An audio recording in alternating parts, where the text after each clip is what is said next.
Welcome to Totally Magic and another quick trick for you. Now, some people have asked me, is there a particular trick that you use as your go-to trick when someone gives you a deck of cards and you want to just do it on the fly? And here's one that I've done for years. It's what I call a sideline trick.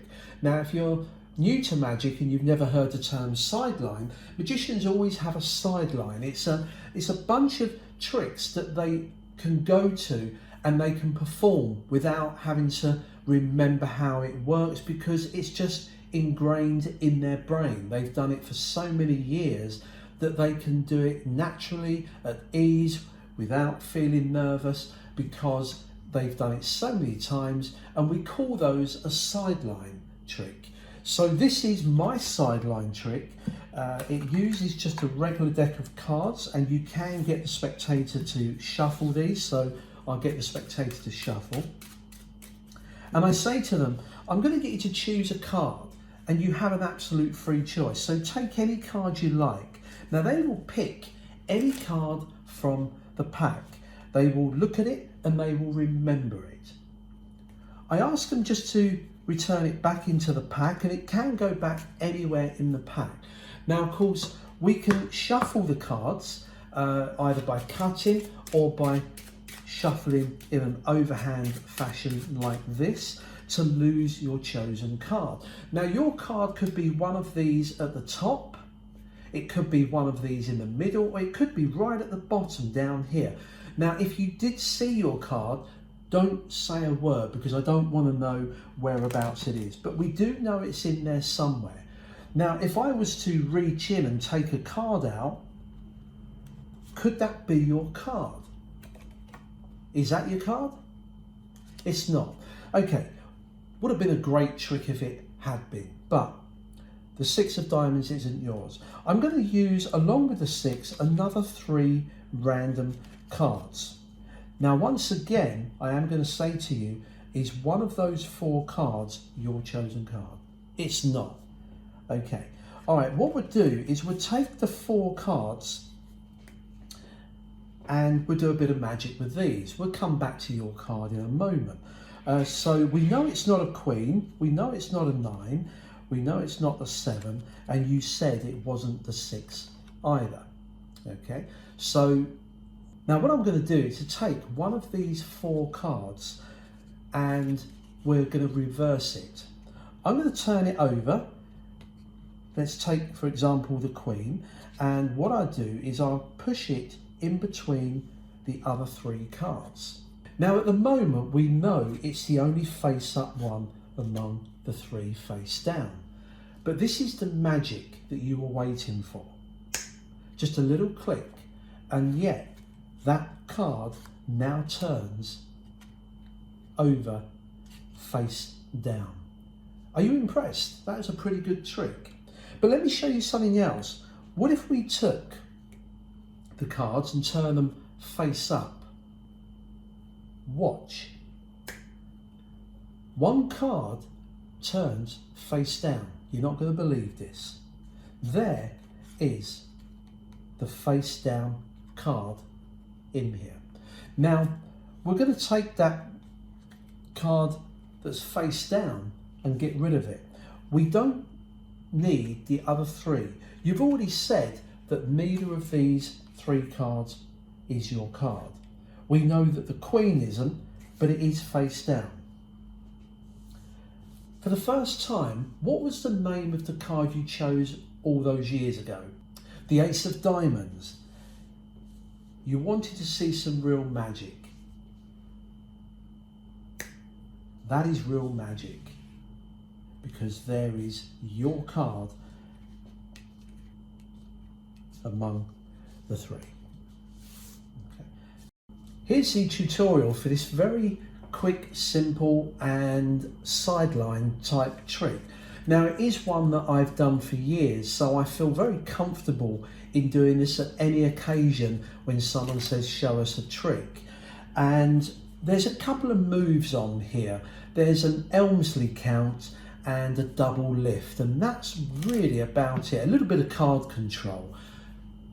For those of you who are more professional hobbyist and do the sleight of hand, you would have noticed the moves that I did. But let's just go through it very quickly. You go through the cards, get them to choose a card. That is a free choice. So they got the 9 of clubs. They put it back into the pack, and you can use whatever method you like to control it to the top. Okay, it doesn't matter whether you do some false shuffles to shuffle it, but whatever happens, you want it on the top. You shuffle it. I then like to spread some of the cards, hiding this top card here. I like to spread these and say your card could be near the top, the middle, or even the bottom. Don't tell me if you saw it. Now at this point you're convincing them that you don't know where it is and that they may have seen their card in amongst the pack.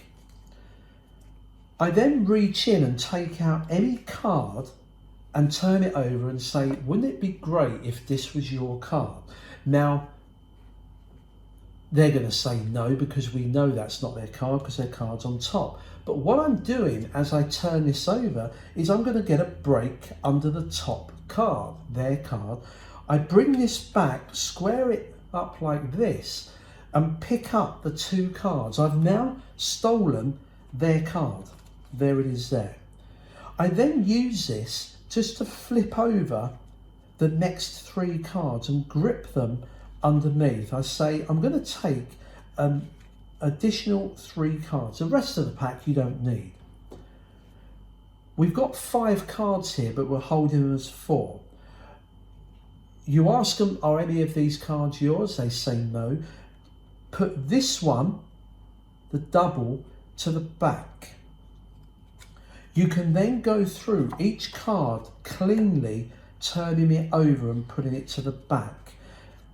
You go through these. So again, you're convincing them you've got just 4 cards. Now the last one, I put this underneath like that. I then push across 1, 2, 3, 4. Now there's 2 cards here. Their card is currently on the top. I've pushed these and I separate them like this. As I go to square them up, I'm going to get a finger break above these 2, because I'm going to do a double lift. I square them up. I then turn over the top card. Actually, it's 2 cards as 1. So you turn this over and I say, I'm going to put this in amongst the cards. Now they think you've got 3 cards here. Spread the top card, because this has got to go under the top card. So just push it in like that. And you say we've got 1 face-up card. Now to convince them, I do an Elmsley. Now I will put a link to the Elmsley count at the end of this video if you don't know how to do the Elmsley count. Also, if you look in the description below, there'll be a link there as well. I perform the Elmsley 1, 2, 3, 4. They see the face-up card. You do a bit of magical pass. You do the Elmsley count again. 1, 2, 3, 4. Now this card, the last one, instead of putting it on top, I put it to the bottom. Amazingly, 1 card has flipped over. The Queen that I just showed you, face up, has now flipped face down. You say, well, let's do something a little bit more impressive. What if we get it to flip over again? But this time I turn all the cards face up. You do another Elmsley count and they will see 1 card face down. Now, this one here hides this card here. You don't want them to see this one, so this is quite a simple case of when you do this, move the cards down, square these up so that you can just see the back of this, and using this part of your finger, I'm going to just put it across here and here, and with my thumb I'm pushing this card. Now what you're doing is pushing forward just that 1 face down card until your thumb lines up with the other cards. you can slide this out and put it down. Now they believe that to be the Queen because that's the card they see. Now the order of the cards are like this. So all I do is I spread the top card. I then do a buckle. Okay. I've also got a link to the buckle count in the description below. I take these and these. I put this here. The situation you've got is very clean. They've got 3 cards face up. The face down one must be the Queen because of course that's not here. The beauty of this situation is you've got actually the Queen here, but because it's face down, when you square these and put them on top of the pack, you can even just say you already said that these weren't your cards and you can put them down. Everything is clean. You then do your magical pass and there it changes to their card. It's quick, it's less than 2-3 minutes long. So if you're looking for that quick filler sideline, then I think this one fits the bill. Hope you enjoyed that. Don't forget, check out the handling moves, the buckle and the Elmsley count, which are below this video. And I'll also see if I can put them as links at the end of this video. Till next time, take care.